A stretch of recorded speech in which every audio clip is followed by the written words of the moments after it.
The death of 77. It was the year 1977, the year that the popular Freddy Fazbear's Diner was created for kids and grown-ups alike. I remember that year when I was 4 years old, and it was my birthday, and I kept begging my mother to go there to the diner for my birthday.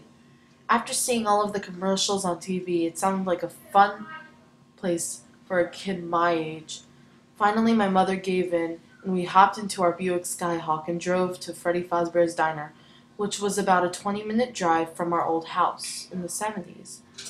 When we arrived, I hopped out of the car and ran right into the diner as my mother got my brother out of the car, still keeping her eyes on me through the window. When I got in, it was amazing. There was games and a ball pit, and most important of all to the kids was Freddy Fazbear himself. I saw him, well, the mascot of him, and I ran over like a crazy kid and glomped him, and he fell over on his back. All of the kids laughed, and the adults cupped their hands over their mouths. Freddy got up and hugged me. He also patted my head. After Freddy had gone to the back room for a break, a guy in a golden Freddy outfit came out, waving to all the kids, and suddenly he took out a recorder and held it behind his back and said, "Hey kids, I need 5 of you to go out of the door and follow me. Time for follow the leader." 5 of my best friends giggled and followed him to the door. Also, with the recorder, he held behind him a knife. Me, being so young, thought nothing of it. Just then I heard high-pitched shrieks coming from outside the door.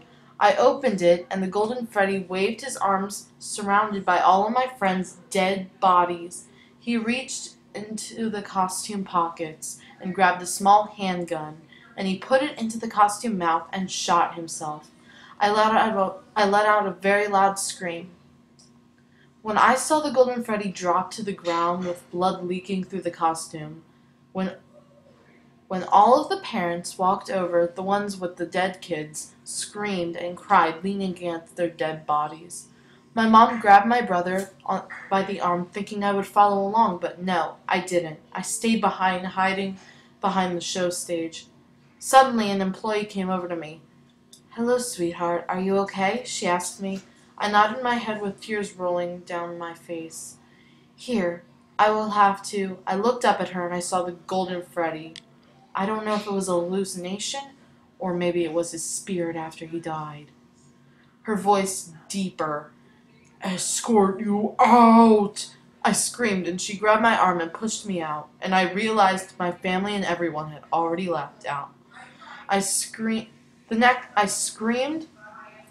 really loudly, not knowing what to do for the rest of the night. The next day, I realized that I had fallen asleep on the sidewalk outside of the diner. I woke up and brushed dirt and dust off the side of my face that I had been sleeping on. I had nowhere to go, so I just opened the diner doors and just saw police tape and blood all over the floor. And in the middle was Golden Freddy. He waved to me and said, "I am still here." I pressed my cheeks with the palms of my hands and let out a shriek, and a policewoman came over to me and consoled me. "Are you okay? Do you need me to call somebody for you?" I shook my head side to side.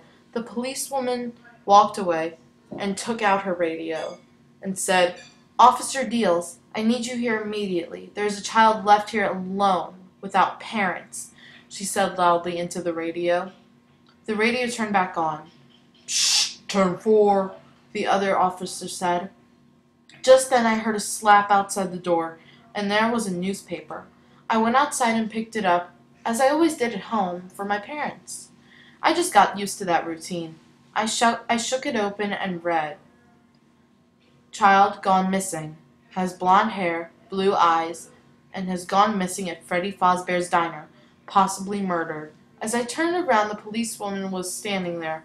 "I will escort you home. Do not worry," she told me. We hopped into her police car, and when I arrived, my mother was standing there, and she was in tears. She hugged me and turned me around and felt my hair. "Thank you, officer." My mom yelled, "Just doing my job," the officer said as she tipped her hat and walked away.